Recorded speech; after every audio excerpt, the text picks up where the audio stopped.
Punta kami ngayon ng Niagara for our post celebration of our church anniversary.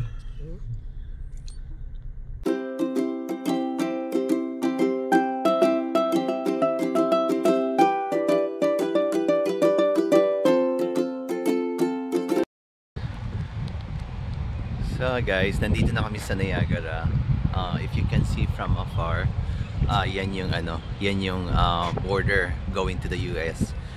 So this is the first time na pumunta kami dito sa sa park na ito. They call it Queenstone. So we're gonna explore. So I like the kaya ako din na kasi ang gaganda ng mga tanim, ng mga ng mga puno. All pink. Yeah, hindi naman siya cherry blossom. Yeah, so yeah, pupunta kami ngayon doon for a picnic. Ito, post-celebration ng church namin. Church anniversary. So, yeah, keep watching guys. So, nandito kami ngayon sa, what is you call this? Kung saan tayo ay mag-celebrate ng aming post-celebration. So, any comments? Guys, so this is Pastor Val. This is Brother Jonathan. Yeah. Good morning, good morning, good morning. Good morning daw sa mga viewers ko, kung meron man. Yeah. So, mamaya natin, tayo papasyal, titingnan natin may monument doon. So, we'll see, we'll explore the place. Yeah. So, kasi doon overlooking kasi doon yung US side. So ito lang yung amazing sa lugar na ito kasi pag when you are in Niagara Place, tanaw mo lang ang Amerika. So nakakatuwa, nakaka-amaze, you know. So ibig sabihin malapit na pala ako doon sa Amerika. So yeah, we're gonna go there later. But anyway, ito yung lugar, ito yung place ngayon. First time ko actually nakapunta dito. Usually, nakakapunta ako doon sa isang park na closer din sa river. Mas maganda lang kasi na-explore ko yung river eh. Pero dito, medyo malapit naman kami sa border. Kung makita niyo yung building doon from afar, border na yun eh.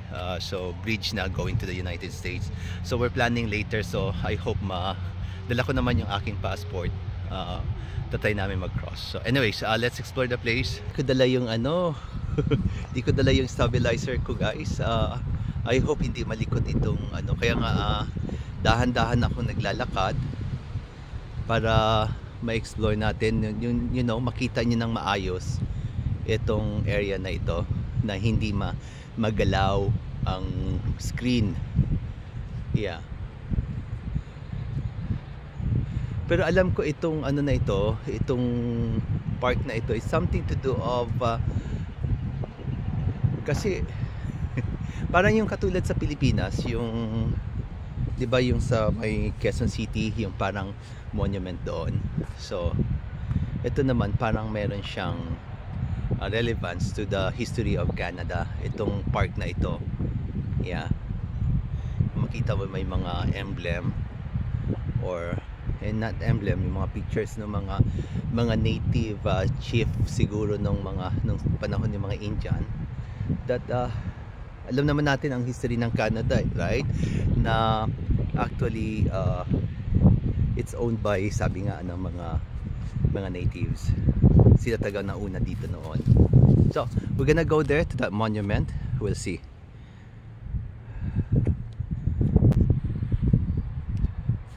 So guys, we're getting closer to this monument. Monument ba ito? Parang tower or yeah, ganon. So Ito kasi, when we were traveling, going here, nakikita mo ito sa ano, kasi galing kami sa ibaba eh. So makikita mo ito sa when you look up, kasi parang medyo ano siya, parang uphill. So makikita mo na ito, actually very prominent siya as you were traveling. So you know already. So guys, tingnan nyo naman how big this one. Parang statwa. Wow. So every corner has a different oh no, they are the same, they are uniform, parang soldier ba. But look at that, kung gaano siya kalaki. Wow.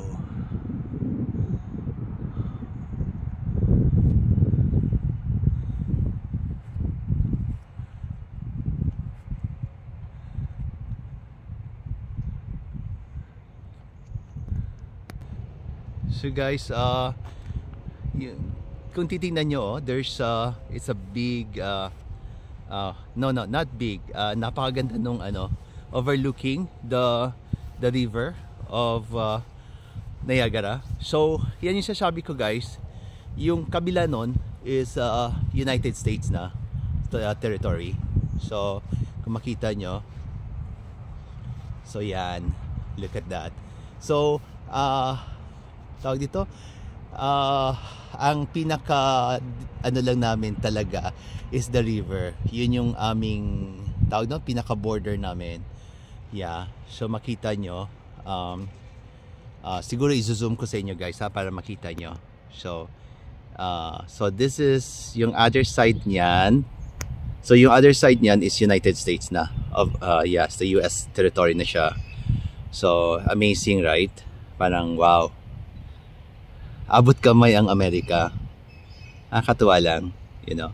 And even the overlooking, how beautiful the overlooking. Yeah, look at that. Wow. You know, it's precious.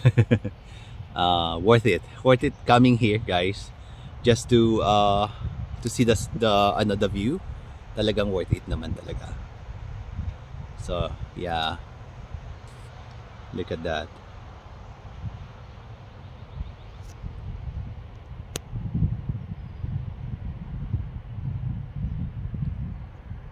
So we keep on exploring. So ito pa rin yung ano, we are still here in this napakalaking torre. Yeah.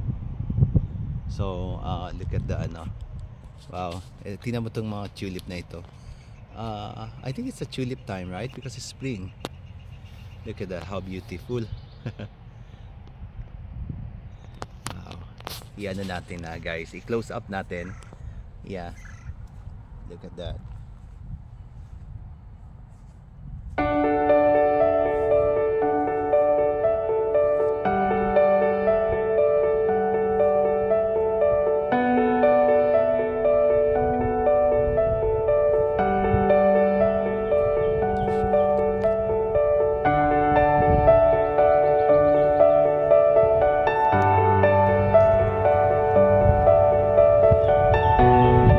Maganda yung punta namin ngayon dito kasi wala masyadong tao pa. Siguro pag summer dito napakadami. Yeah, so ito yun. Ito yung sinasabing, basahin natin kasi hindi ko rin alam eh. Sir Roger Hale, chef. So 1763-1851. So yeah, sabi niya on October 13, 1812, born in Boston, Napoleonic Wars arriving in Upper Canada in 1812. So he served as an administrator of the province of 1812 to 1813 and returned to England in the latter year. So yeah, it's about the Canada, how the Canada started here dito sa, you know, kung paano na-establish itong bansa ng Canada. So the place is really quiet guys. Look, tingnan nyo naman. Yeah, I think siguro pag inedit ko dito maririnig nyo ang aking hininga, you know, because it's really quiet, you know. So yeah, so right now, just to keep you updated. I'm here in Niagara Falls, Ontario. So malapit na tayo sa Niagara Falls. So alam niyo naman, pag sinabing Niagara Falls, hindi lang naman yung Niagara Falls yung pinaka nila, yung pinaka main attraction nila dito. There's different places here na pwede nyong ma-explore. Like example, when you say kasi Niagara is known also for a wine winery kung saan gumagawa sila ng wine. So kaya pag as we traveled along Old Niagara or yung Niagara on the lake, makikita mo yung mga farm, yung mga grapes. So yun. So yeah, so I will keep you posted, guys, kasi mamaya I don't know if kasi they're planning to go to cross the border. So I brought my passport with me. We'll see, kasi can you believe, across lang kami to buy Dunkin Donuts kasi wala masyadong wala atang Dunkin Donuts dito as far as I know. Wala. So ito yung Park Canada, they call it Brack Monument, guys. Itong monument na ito, monument pala, yeah. So ito yung Brack Monument, Queenston Heights Battlefield. So ito siya, guys, right? So ang tower above you is a memorial to Major General Sir Isaac Brock, commander of British forces in Upper Canada at the beginning of the war, 1812. So yun pala yun. Yeah. Okay, guys, keep following me. Guys, we're still here waiting for yung mga kasama namin sa church kasi mamaya kainan na. So right now, eto lang, people are really happy meeting each other kasi nga it's been a while na nagkaroon kami ng ganitong klaseng bonding. So yeah, everybody is excited, and I saw my pastor now walking.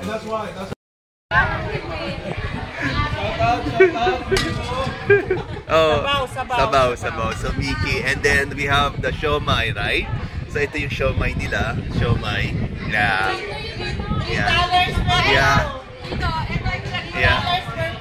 Yeah, binibenta dito na-extend dito yung yung Filipino store.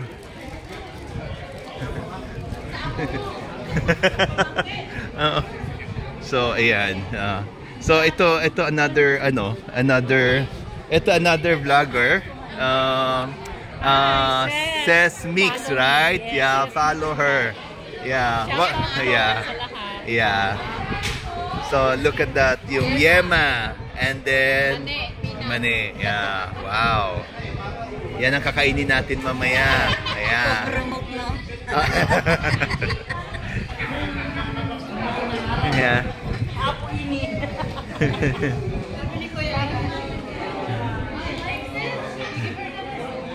Kakaiba daw.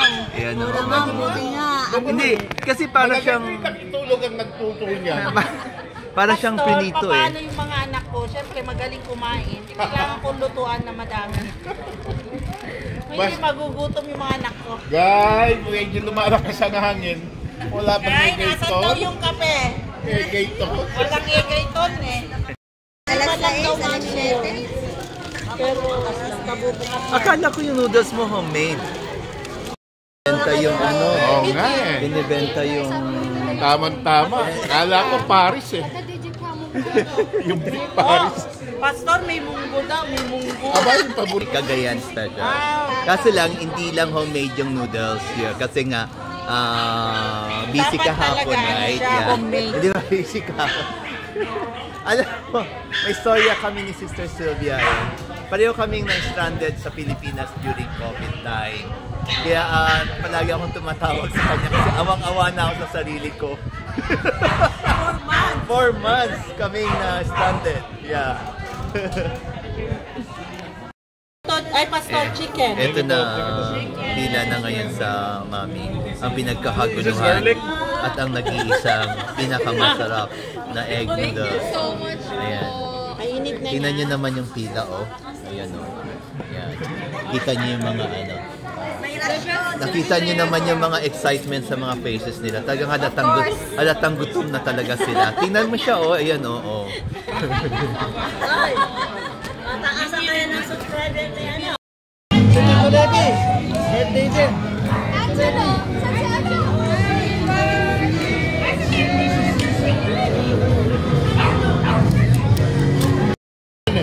Shout out kay Willie Wang!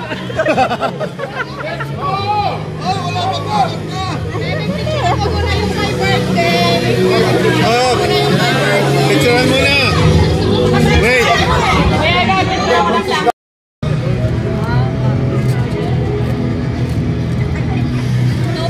No pressure, Tito Egay, ah. Tito Egay, hindi naman yan, Tito Egay. Naka-vlog ka, Tito Egay!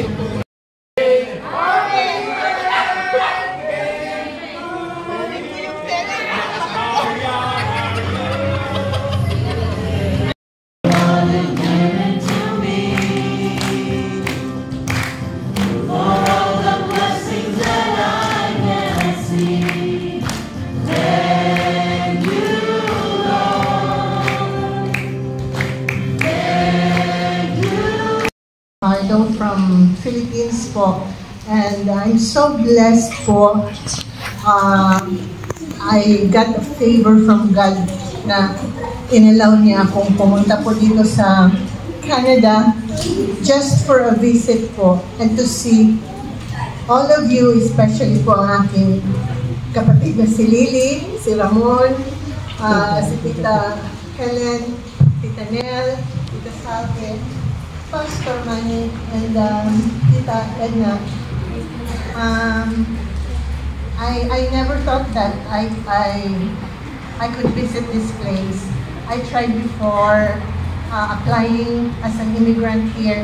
Unfortunately po, not unfortunately, God's will po, hindi po natuloy yun. 2 times po ako nag-fail sa IELTS, and God revealed to me the reason why. I'm so happy na even for a short time, He allowed me to come to Canada, enjoyed, and was able to bond with you and to celebrate with you the 26th anniversary po ng church. And I will be back to US on the 4th of May. But sa ngayon po, dito po ako, hihiwalay po ako sa inyo mamaya-maya po. Susundin na po ako ng aking pamangkin, and I will be staying with my relatives po sa Niagara by the Lake po. So I am so thankful. I praise and glorify and all glory talaga lahat kay Lord for everything that He has done, He is doing, and He will do in our lives po. Tito Joey pala, nakita ko dahil kapatiran ko sa Riyadh po. I was in Riyadh before po. So, all glory and thanks to God alone po. Next. Kunin yung matagalin ng ako.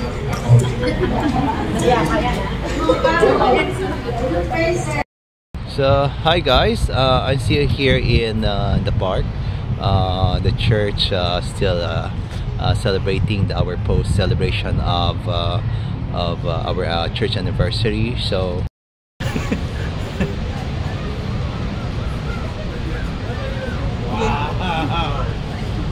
Wow, look at that.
guys, this is the last of my my tour in Niagara. So etong kasi nga sabi ko nga may pinasyal kami dito. So pinaka-last na destination namin is the Niagara Falls kasi hindi pa nila nakita yung Niagara Falls. So yeah, it's still amazing. Every time you see it, it's still, kasi it's always amazing how powerful the Niagara Falls, yung kanyang, you know, yung impact ng water. So yeah, it's really amazing, exhilarating, sabi nga. So anyway guys, so next time again, hope that you enjoy my video. So hopefully if you get this far, thank you very much, and hope you give me a like or subscribe. So have a nice day. Bye.